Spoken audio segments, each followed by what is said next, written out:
Let me present to you the panelists. Anna Fotyga, member of the European Parliament and member of NATO Reflection Group.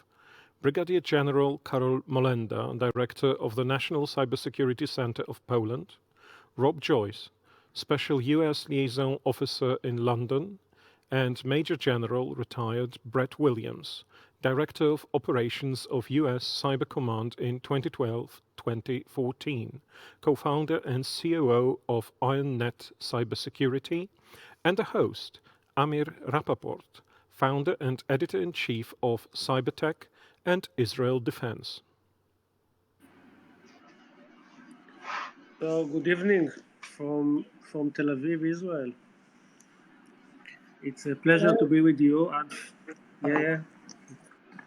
It's a great pleasure to be with you, my friends. Unfortunately, we cannot be in Krakow this year, but hopefully next year. So thank you for joining me to this super exciting discussion. And I've heard the last discussion, so I hope that we will be at least at the same level of thoughts. So I would like to talk with you this evening about cyber warfare. And as we all know, the cyberspace is undergoing big changes. So one of these changes is related to the cyber warfare between countries, from malware attacks to meddling in domestic affairs and democratic processes. The cyber battlefield actually doesn't look in any way like the traditional warfare.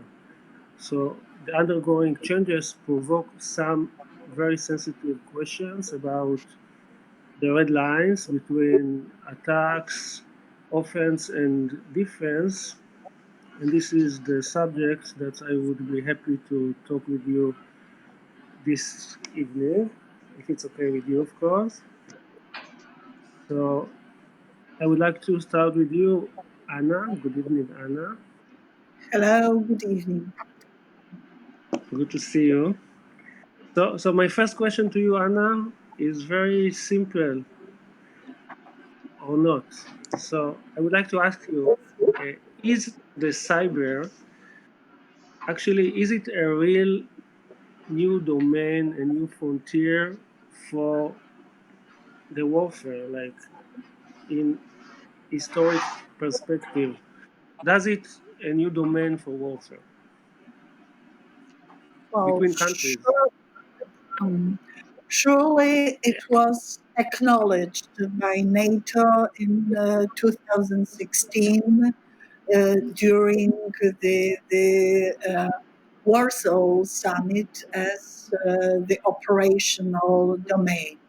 Surely it is also acknowledged by the European Union and its member states, and both organizations decided to indicate cybersecurity as the primary area of cooperation. And throughout all this time since Warsaw Summit, much happened also in this regard. Both organizations maintain very close contacts.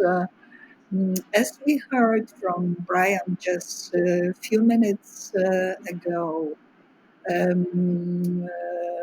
new technologies, in particular emerging and disruptive technologies, are developed also in the civilian area. And that is why I think that this cooperation between EU and NATO, and also partner countries, broadly speaking, of both organizations, is so important, because only by this kind of cooperation between, let me tell, the political West, we are able to maintain the technological edge and eventually successfully answer to cyber attacks. We face cyber attacks in many areas, both civilian and military, and actually it is extremely important for us to understand the necessity to maintain the transatlantic bond because of this, and therefore the role of NATO here. Of course, cyber attacks happened earlier. I think that with new technologies, big data, artificial intelligence, quantum computing, all these issues, we probably have better chance to attribute attacks. It was and still is the problem of EU member states, of NATO allies and organizations to precisely attribute and precisely quickly attribute attacks. And therefore, I think that keeping technological edge is extremely important also from this point of view. The situation of Belarus shows that not necessarily big organizations play the most important role. We have to look into a variety of possibilities. Actually, due to large number of new technologies startups in Belarus. Here we see also Chinese influence, I think, to some extent, at least historically. The society there was able to protest and actually keep the pace with attacks of quite autocratic and brutal regime. I think that new technology was broadly used not only by regime but also by small entities of democratic opposition of society, and quite successfully. This phenomenon is also visible there. So Belarus shows that the nature of contemporary warfare, of military actions may be quite different than conventional ones. Thank you very much for that, Anna. I would be happy to hear the American perspective now with you, Major General retired Brett Williams. Good evening to you, Brett. So Brett was the Director of Operations of the United States Cyber Command between 2012 to 2014, and currently is the co-founder and COO of IronNet Cybersecurity. So I'm sure his perspective is very broad. So I would like to share with you from Israel, the feeling, and even much more than feeling, it's actually understanding that the cyber domain and the cyber warfare is going out from the cyber platform, going to the physical world. You have probably heard about the last incidents between Iran and Israel, which were related to some physical facilities in Israel and in Iran. And from our point of view, this is the beginning of a new era where the warfare, the cyber warfare, is not just in the between computers, but also with some reflections on the physical world. So this is why I would like to ask you, Brett, actually the same question, but please show it as the American perspective. Is it like the aerial warfare and the ground warfare, or the cyber warfare is just a small element of the traditional domains?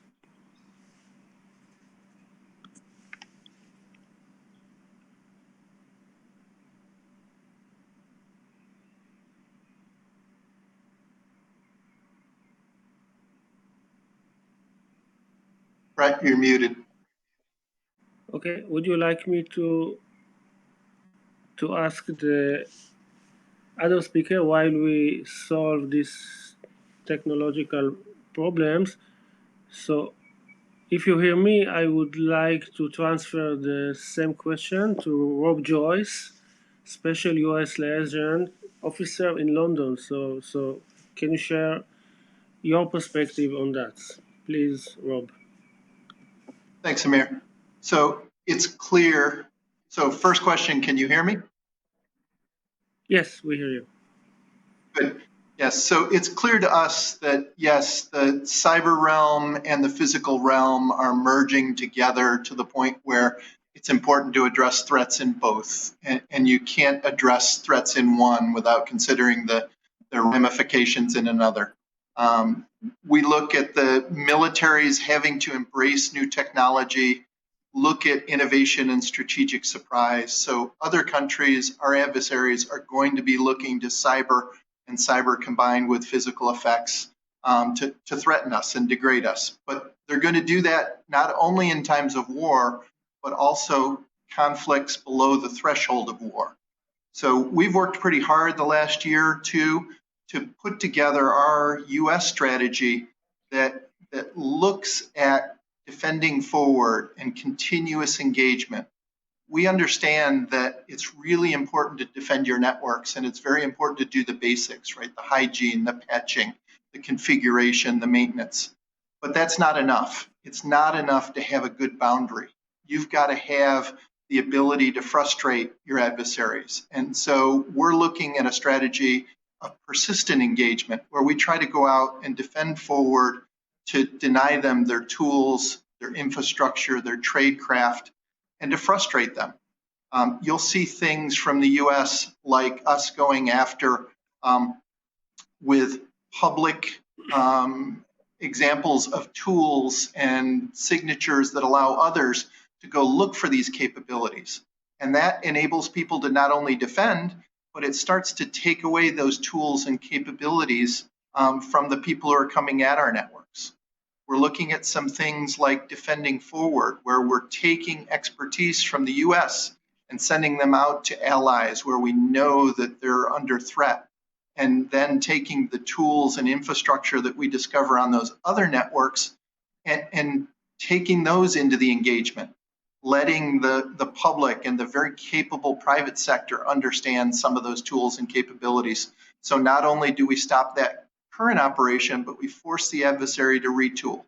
So it's not a one-time effect. Nobody believes that there's a one-off cyber operation that's really going to have the ability to defeat an adversary. We're going to have to continuously and persistently engage those folks so that cyber is no longer their preferred method. Their attacks are rendered ineffective.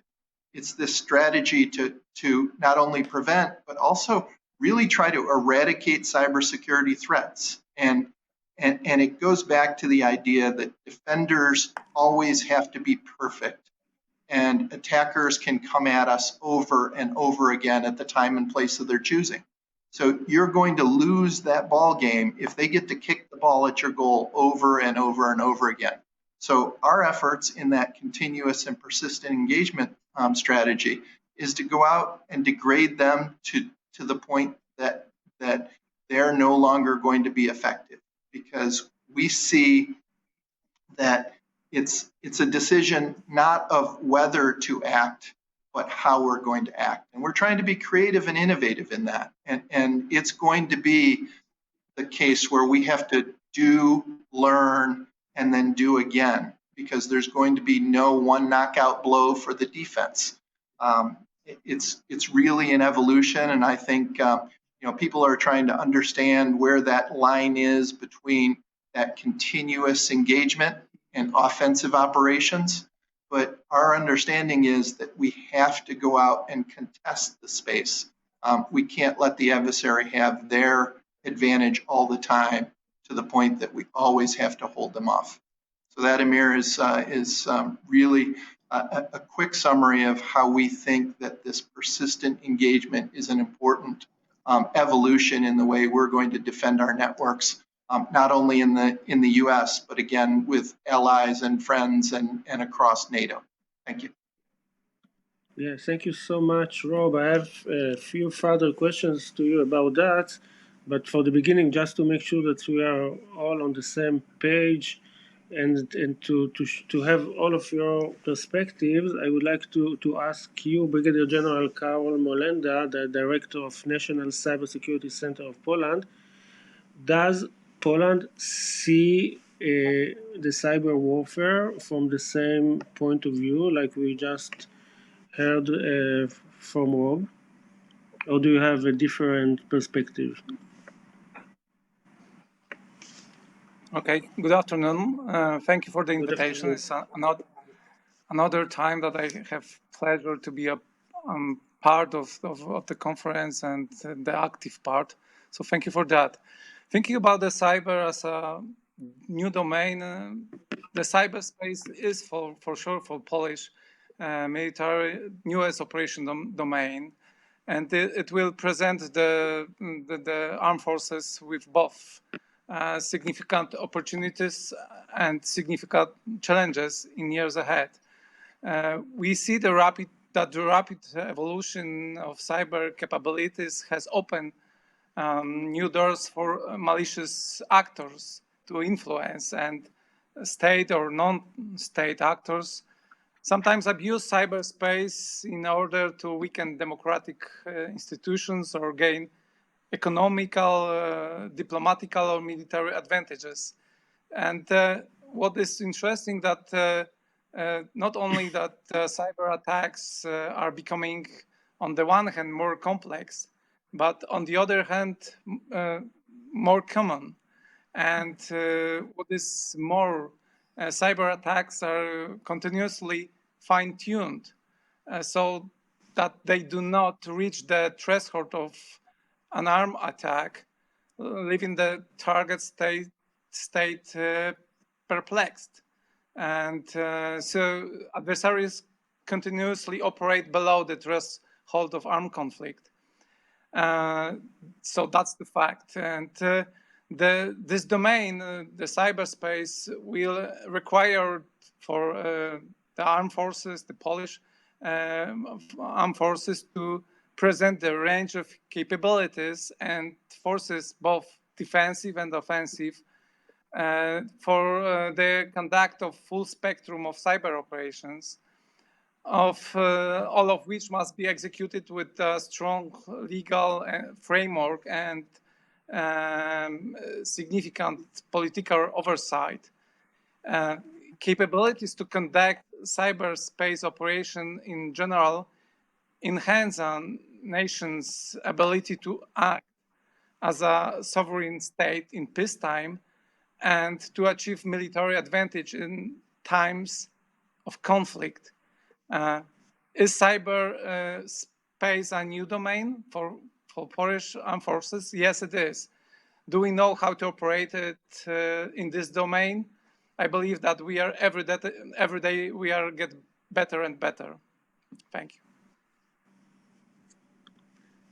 That's great. Thank you for this clarification and answer. Just for the reference, as far as I know, the US Cyber Command has established in 2009. So this is a process for sure. And let's try to have another to hear you again, Brett. Do you hear me now, Brett Williams? Okay. Wow, that's good. Yes. Yeah. Can you hear me now? Yeah, perfect. Thank you. Okay. I just want to make it. I just want to make it clear that I was unmuted on my end. It was something on that end, so I am technically proficient enough to use the mute button correctly. So, but go ahead, Amir. Thank you. I'm glad I was able to connect now.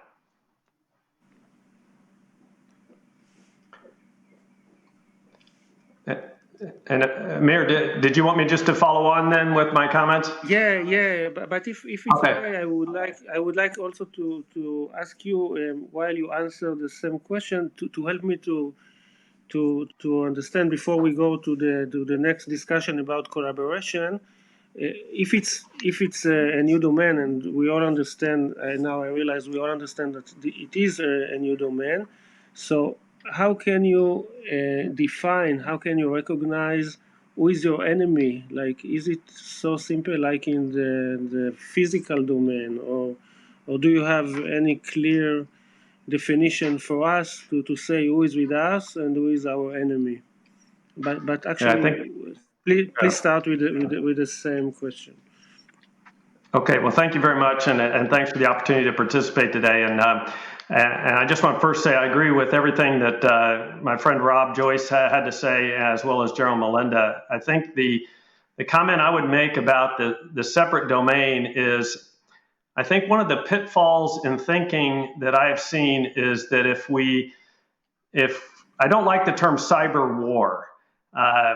I think that over millennia, countries have gone to war because they have differing goals, they have differing objectives, they're willing to expend blood and treasure, and we have to remember that's the context of war and conflict. And just as we talked about earlier, when the air domain became a domain of warfare 100 years ago, we had to understand how that fit into warfare and conflict. And it changed. It changed the characteristics of war, but it didn't change the nature of war. It's kind of a Clausewitzian thought process, but I think it's very valid. And what we saw with the air domain was this: it compressed time, space, and distance, and it changed the nature of warfare. And so if we think about what we can do now in cyberspace, it compressed it maybe 100 times more, right? And so I think it's important to think about the fact that this is another domain in which we can all exercise elements of national power. But I think the fallacy in thinking becomes, if you consider that if I'm attacked in cyberspace, I can only respond in cyberspace. And I think that's a mistake I've seen sometimes in our own thinking in the US, is that we have a lot of elements of national power: diplomatic, information, military, economic, etc. And if our adversaries know that we're going to maintain that entire spectrum of options in order to defend our interests, then that's much more powerful to think about that only being in cyberspace. And so when I think about operations in the cyber domain, I think there are a lot of parallels with how we evolve, with how we think about air operations. And we have a long way to go to, I think, fully understand how does cyberspace and space really fit into this overall context of conflict and warfare. As much as none of us really want to be involved with warfare, it's certainly part of our profession for some of us, and we have to consider it. I think the second thing I would pick up on is everything that Rob talked about, because what the cyber domain does, if I think about it from a U.S. perspective, is we like to say, or I like to say anyway, that in the U.S. we like to fight away games, right?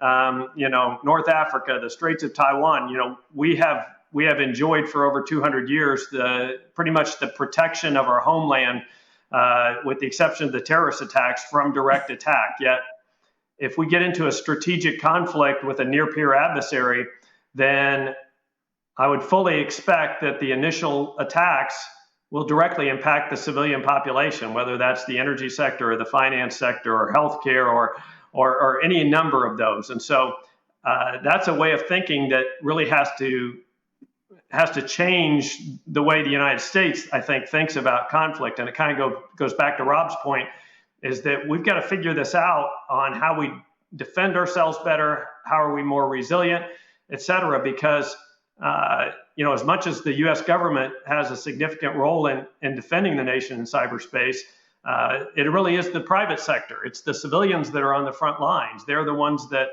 run all of the critical infrastructure. And so for us in the US, a huge point of emphasis is this collaboration between the private sector and the public sector to make sure that we can bring all of our strengths together to defend ourselves.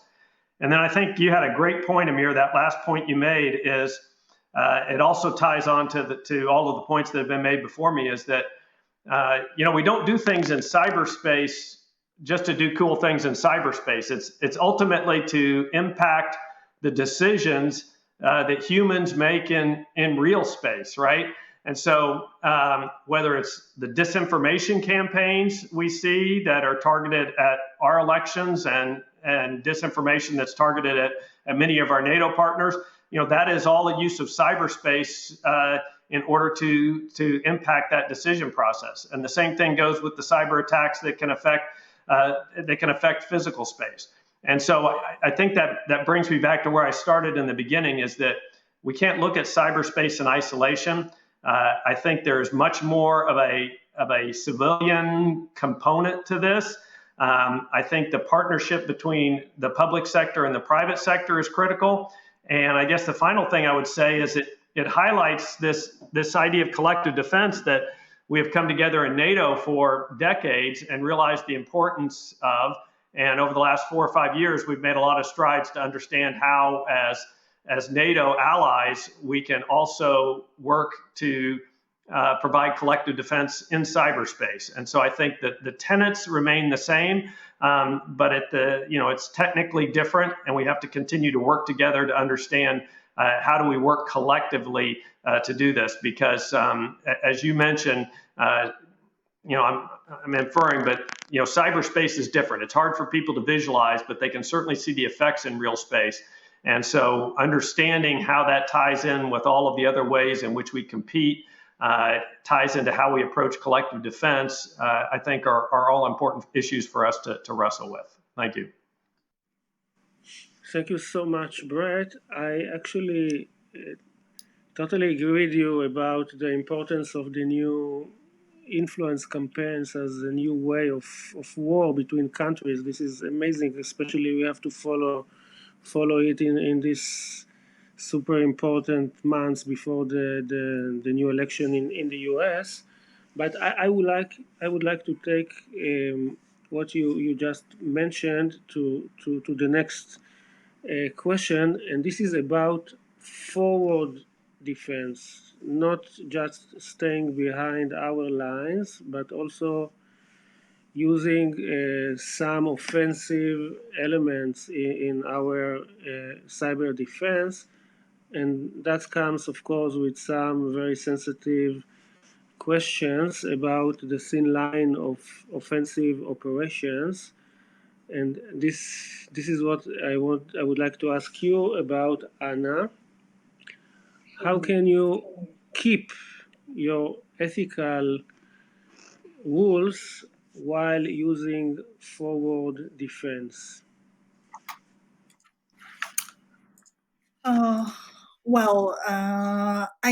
I can refer to debates that are quite vivid in the European Parliament. So within the EU, on the use of for example, artificial intelligence, quantum computing, other emerging and disruptive technologies, and quite visible appeals to come up with a new type of humanitarian, new system of the law of war, humanitarian war, but it is among politicians coming from a variety of political groups within the specialized committees like Subcommittee on Security and Defense. We mainly speak about defense, and when the assessment of offensive behavior of our opponents is taken into account. Usually, the necessity to use positive measures, so provide information that is outside of purely a cyber operational domain. Thank you, Anna. Thank you very much. Rob,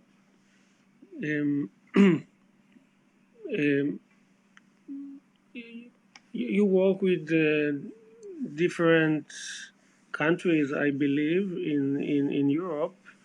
So regarding the dilemma between offense and defense, do you see some differences between different countries, or does the EU countries share similar approach on that?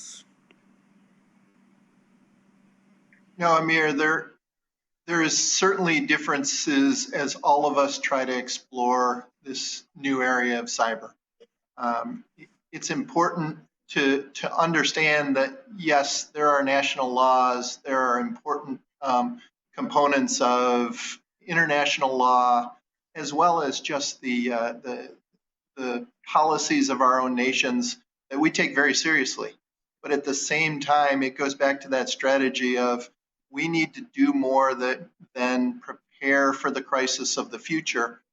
We have to compete with adversaries today. And that will mean taking away their infrastructure. That will mean showing some of their tools. That will mean gathering the intelligence that allows us to do things like the indictments and the things like sanctions that we use to push back. I think Brett Williams made a great point that we have a lot of elements of national power, and as a collective in NATO, we have a large collective of capabilities, and probably the most important element of our defense is the partnership we can bring. Right? We need to be working with partners and allies, both in the government space, but also in that commercial sector that runs the backbones, the critical infrastructure, as well as provides a lot of the high-end support in the cybersecurity arena. So we think that there's multiple levels of this. It is really important that you consider the legal implications, the ramifications, the partnership implications, but it's also very clear that the answer is not to do nothing. It's to contest the adversary, it's to push back, and it's got to be where we shape the outcomes and don't allow them to run the information operations, the cyber attacks, the penetrations into our networks. It's really important. When you think about NATO, we can't assess the readiness of our forces without accounting for the security of those networks.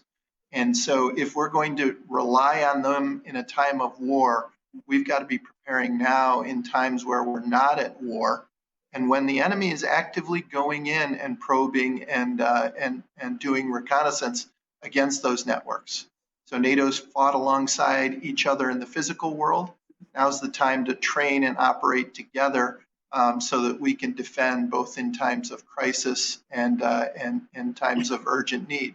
So in that, it will be talking about where are we comfortable in the thresholds of defensive action forward, offensive action, as well as where can we parcel this up where it doesn't become an offensive action from one country, it becomes a partnership and a defensive action inside another where we enable them to take that action to defend forward, to contest, and to inflict some of that friction that will stop the ability of the enemies to have their time, have the high ground, the digital terrain for their operations. Thanks. Thanks again, Rob. And I would like to ask you, Brett, Major General Brett Williams. I guess it's a little bit sensitive question for you, especially for you as the former Director of Operations at the United States Cyber Command. I believe that there is a change along the year in the balance between offense and defense. So I will deeply appreciate if you can share with us this change or the American approach to this balance between offense and defense in cyber. Yeah, absolutely. And, I would say if I look back to my position working in cyberspace operations from a military standpoint, that, our thought process didn't really change from, the first time that I started working in about 2009. What changed was really the policy statements that we've made as a government. And you've heard, Rob talk, typically we talk about persistent engagement, or we talk about defend forward. And all of that's an acknowledgement of I think the dynamics in cyberspace that frankly people haven't completely grasped the difference between cyberspace operations and some of the operations in physical space. I've seen it on our own side where some of our military leaders will go, how come you can't do this, or how come you can't do that? They don't realize the amount of preparation, the amount of time it takes to get access to the places you need to get access to develop the tools, and more importantly, to understand that if I take this particular action in, what we refer to as gray or red space, right, the neutral space or the adversary space, is that we have to have precision in terms of understanding the effects we're going to generate. So again, going back to my analogy with air operations is, especially within NATO, we've gotten very precise. If we tell a policymaker or civilian leader that, we're going to strike a particular target, then we're very precise with, we're going to hit this target, we won't hit this target. It will impact this, it won't impact that. And so over time, we've started to develop more precision with our ability to operate in cyberspace. And that becomes absolutely critical for things like escalation dominance. It comes critical for some of the things you referred to, Amir, earlier as the adversary being able to get, if you will, the right message, right? If I intended to shut off, for instance, electricity to this missile site, and I shut off electricity to the hospital, it starts to be confusing about the message I want to send. So out of all of that, it is complex to operate in cyberspace with the same precision that we operate in physical space. Yet, as Rob said, we can't afford to sit back and wait for the attack, right? Our adversaries are all the time probing. They're trying to get positioned. They're trying to understand how they generate those effects against us. And that becomes a tactical difference, if you will, in cyberspace. We have to do the same thing. We have to be operating in gray space and red space to do all those things Rob talked about, to understand the adversary, to expose their tools, the indictments, to counter the disinformation. All of that means that this cyberspace business has to go on in what you might refer to as peacetime in order to be prepared for war. And I think the last point I would make, and even native English speakers, I have trouble making this nuanced point with, but I make a difference between attack and offense. Offense is to project power to achieve a specific objective. Attack, I can use an attack to defend myself. Just like if I were defending an airfield, I wouldn't necessarily wait for your airplanes to come over and drop bombs on my airfield. I might go over and bomb the runway, or I might go over and try to interrupt their command and control so they could never take off. And that's the way I think about a lot of what Rob described very clearly as that need to defend forward, to have persistent engagement, because the domain changes so much that if you're going to be able to defend yourself, you have to be engaged with the potential adversaries at all times so that you are positioned ahead of them. You can establish your resiliency, but at the same time, you aren't going to wait to be attacked. You're going to look to counter those capabilities as far forward as you possibly can. Thank you. Thank you, and thank you also for the correction. But if it's okay, Brett, I would like to follow up with you on this with with additional question, do you think that there is any fundamental advantage to the attacker or to the defender in this case? 100%. If I look at it in the, particularly in the civilian space, right, where, as we've talked about, that is the critical space here, because that's the civilians are defending our critical infrastructure. And so I think it starts almost with the rules, right? The defender has a lot of rules that they have to live by. They've got different capabilities. The defender has to be successful 100 times out of 100. The attacker doesn't operate with very many rules, especially when we look at NATO and we look at our potential strategic adversaries. Even within NATO, we have different norms and policies and accepted ways of doing things. And if we look at our potential strategic adversaries, they're even more different. And so as a result, just from a what are you allowed to do perspective, the adversary has a big advantage, whether you're talking about strategic competition or you're talking about attacks against critical infrastructure or theft of intellectual property, et cetera. And so the attacker has a lot of tools at hand. If they're successful one time out of 100, then they're probably very successful, whereas the defender has to be successful 100 times out of 100. And I think the last point I would make that's always been very obvious to me, starting with my time in United States Cyber Command, is there's a lot of bad guys out there trying to do a lot of bad things. And so as the defender, you have a very wide aperture you have to have. And so we're always looking for intelligence that talks about capability and intent so that we can focus our efforts on those attackers who are most likely to do us damage in a way that really is important to us. And so we have to have a very wide aperture where each attacker has a very specific objective. They can spend all of their resources going after that specific objective. And again, I think that's another important advantage. So that's 3 or 4 things that lead me to answer your question very simply. Yes, the attacker, as opposed to physical space, the attacker, I think, has a huge advantage in cyberspace. Yeah, thank you for that. And since I've heard this kind of debate in the past, I've heard also another angle of it, and some people used to believe that the defender has a kind of advantage on that they control the domain, they can change the domain, but I know there is not a clear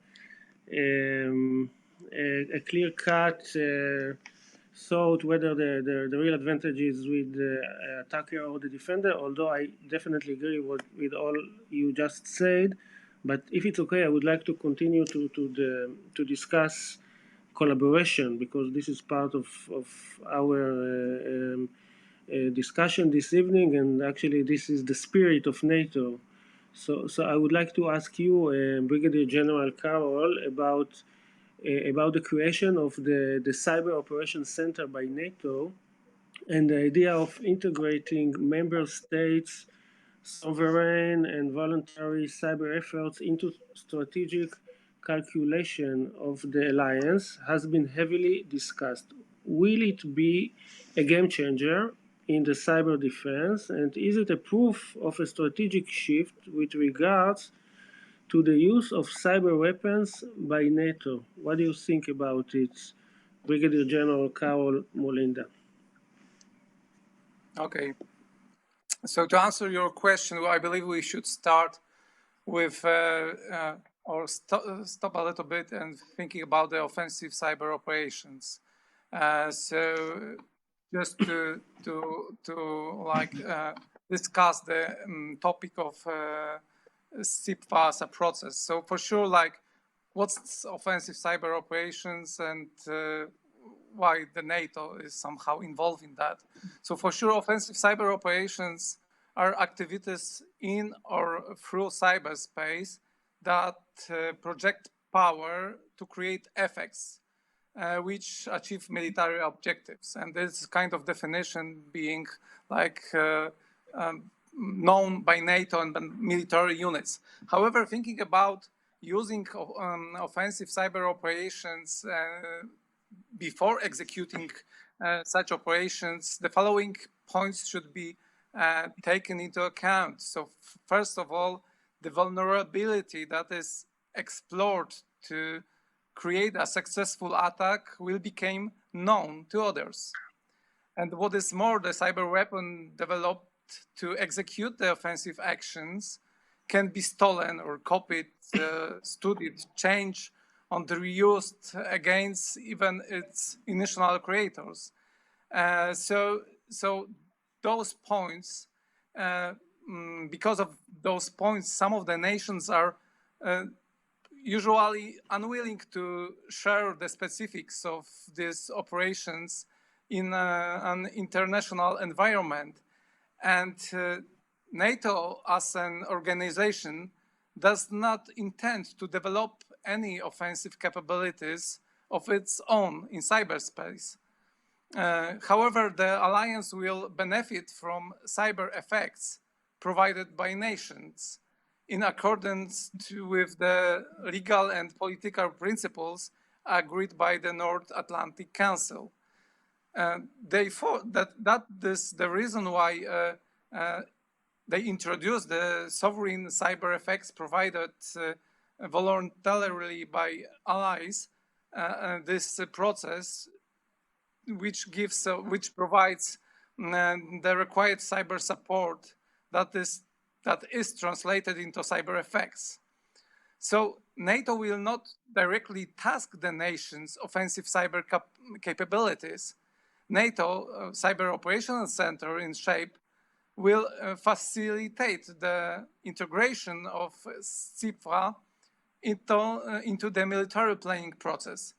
And it will provide the willing nations with military objective to achieve and provide to the NATO operation chain of command to the expertise to approve the synchronize and provided effect. So that's the reason why a cyber operations center in most cases is being created. And the question, is it a change or it is some critical point? Maybe it is, because the NATO is still like discussing or preparing to use this process, this CIPFA, and not all the nations are willing or yet have the capabilities to offer to this sovereign cyber effects provided voluntarily by allies process. So for sure, it is a question mark. Some of the exercises that are being conducted or have been conducted in the past are the main reason for them is to go through the process of using full spectrum cyberspace operations by NATO. And I believe we will be able to have a kind of understanding if it's good or not in the while. However, for sure, we need to remember, or we need to answer the question, thinking about the cyber operations, who is in the country responsible for building such a capabilities?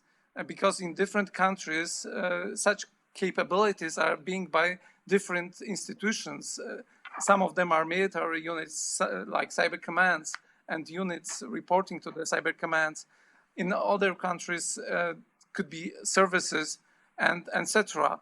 So we, like from Polish perspective, we invest in the cyberspace defense forces, and we strongly believe that ensuring freedom of action for friendly forces in and through cyberspace while denying the same to adversaries should be the mission of such a cyber defense forces.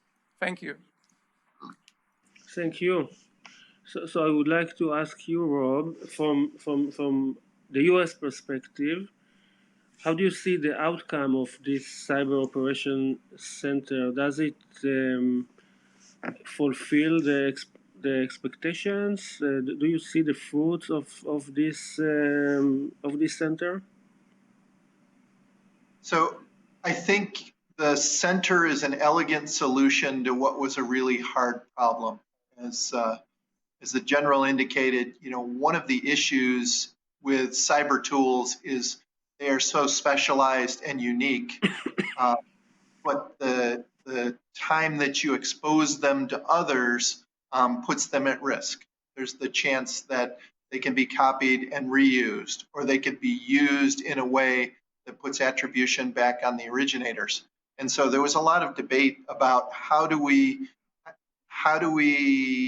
address the need for cyber tools at NATO, which was clearly a need, and at the same time, how do we protect those national equities? And the idea that countries will bring their capabilities, operate their capabilities on behalf of NATO seemed like an elegant solution. So as indicated, there's a lot of work to be done to war game these out, understand how we synchronize those with all of the other operations NATO will do. But I think we're on a good path here. Thank you. Thank you about that.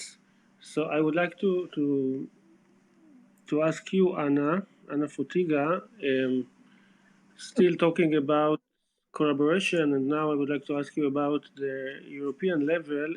Institutions are getting more and more involved in cyber affairs, but mostly on cyber diplomacy. This is your field. Can we expect to witness anytime soon a debate on a harmonized approach in cyber defense at European level?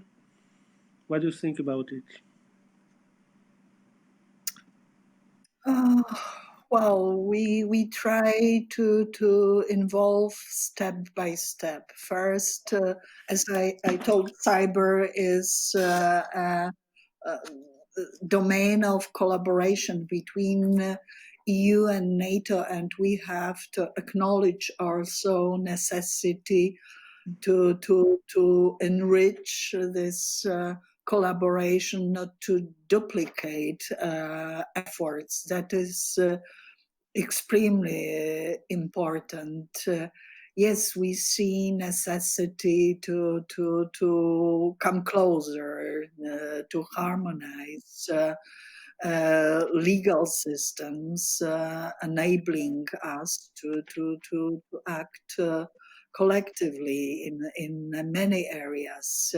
Yet, I think that differences and tradition of various EU member states makes it quite difficult. There are, of course, projects that try to bring together countries of certain region. For example, Lithuania led a project within the EU, CSDP EU, allowing us to operate the rapid response cyber teams. It is still quite fresh. The members of this project are predominantly countries of Central and Eastern Europe, including my country, Poland, but also one member from let's say older EU, that is the Netherlands. But there are many observers. But still, I think that in defense issues, we have predominantly to rely on collective knowledge within NATO, and this collaboration is still full of challenges. I think that we need more discussion about let's say, maybe not call it division of work, but more use of tools that are at the EU disposal, and tools that are predominantly civilian areas. being it academia or business or NGOs. Thank you so much. So we are very close to the end of this session, but I'm super curious to ask you, especially Carol and Rob, before ending this discussion, about some current affairs. And from my point of view, the changes in the cyber warfare are so fast. So it's amazing. Like 5 years is like probably 50 years in the past. So talking about 14 years between Estonia to Belarusia, do you feel or do you see the changes? Do you feel more resilient in Europe against attacks from any kinds? I would like to start with you on that, Carol. Okay, thank you for the question. So for sure, like we are not planning what we will be able to do in 20 years now. I have to say that the National Cybersecurity Center is 1 year old. So we, even after a year of running and operating, we saw the need for change in the infrastructure because of the new aspects, new technology that appeared, and we need to pay attention to the threats from that side. So for sure we need to monitor what's going on, how the situation, how the cyberspace is changing, what are new threats that we should pay attention to. In most cases, we as a military unit are paying attention to military networks and there's critical infrastructure. However, there is still new challenges in cyberspace, thinking about 5G or thinking about Internet of Things. There are lots of connected devices that could be that security of such environment could be a challenge for Poland as a country, but I believe for all of us. So for sure, like monitoring what's on the table, what's new, how the technology is changing, and interact with that, and thinking about not only functionality of and pros of those technology, but also for security of infrastructure and how the infrastructure could influence security of the country. Thank you, Carol. And I have the last two questions. So one is for you, Rob, and I would like to ask you from your perspective. I believe that you're based in London now. I'm not sure about it, but I understand that you are now currently in London. So you can see from the island the situation in Europe. So do you think that Europe is much more prepared than 5 years ago for cyber threats from any kinds?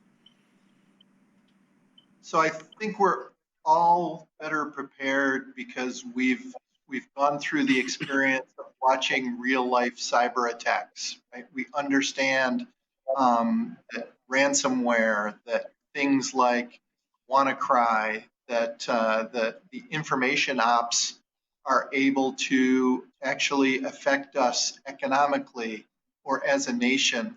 The fabric of democracy, the way that we are being put at odds with each other at times. So I think that recognition and understanding is the first step along a journey that takes investment, collaboration, new policies, and new innovations. There's no doubt in my mind that there's going to be more technology in our lives.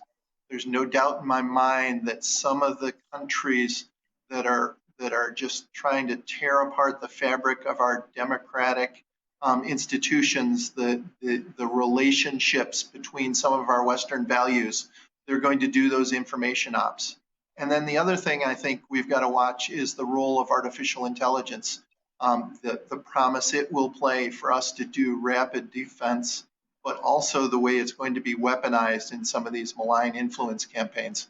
So yes, we are a lot better than we were, but we still have a long way to go to get to where we need to be. And again, I will emphasize that's governments, that's commercial industry, and that's like-minded countries all coming together to bring the power that we all each wield uniquely to figure out where we need to go from here. Thank you very much, Rob. So before ending this session, I would like to ask you, Major General retired Brad Williams, about, we cannot ignore, of course, the upcoming election. So I would like to ask you whether the influence campaign, is it a real cyber threat, or do we exaggerate talking about it as a real national threat?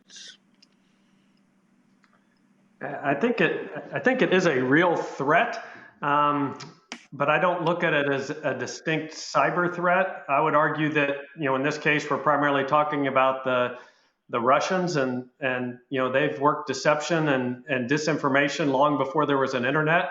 What the internet allowed them to do was to do it much more targeted, to do it at scale, and to take advantage of something I would argue is certainly clear in the U.S. is frankly, a lot of people get their news on social media, and they tend to believe what they see. And so, this is a strategic adversary or competitor, however you want to classify them, that clearly sees a way to influence the democratic process, as Rob talked about, in our country. And it's disturbing to me that we are we're so vulnerable to this. I think that some of the countries of the former Eastern Bloc learned how to deal with this a long time ago, and we need to figure out, as a democracy, how to be stronger against this type of threat. So I don't look at it as a unique cyber problem. Certainly there are things that we can do in the cyber domain to reduce this influence, but again, like Rob talked about, particularly when you think about deep fakes and some other things that can be done with artificial intelligence, and my earlier points about the advantage of the offender or the attacker, it's going to be hard to get ahead of. This to me is more of a social and a political issue than it is a cyber issue. We've just got to realize that the cyber has made those types of influence operations even more effective. And speaking as an American, my concern is that this is a very effective way to increase fissures within our own society that cause us to focus inward to the detriment of some of the things that we should be focused more externally on. So thank you very much about that. So with that, we are in the end of this discussion. So I would like to thank from the bottom of my heart to you, Anna Fotyga, member of European Parliament and member of NATO Reflection Group, and to you, Brigadier General Karol Molenda, Director National Cybersecurity Center of Poland, to you, Rob Joyce, Special US Liaison Officer in London, and to you, Major General retired Brad Williams, Director of Operations of the United States Cyber Command and the co-founder of IronNet Cybersecurity. It was a great pleasure for me to be with you this evening from Tel Aviv, Israel. Good night. Enjoy the rest of the conference. Thank you, Amir. Thank you. Bye. Thank you very much. Thank you for sharing with us all those concerns and reflections.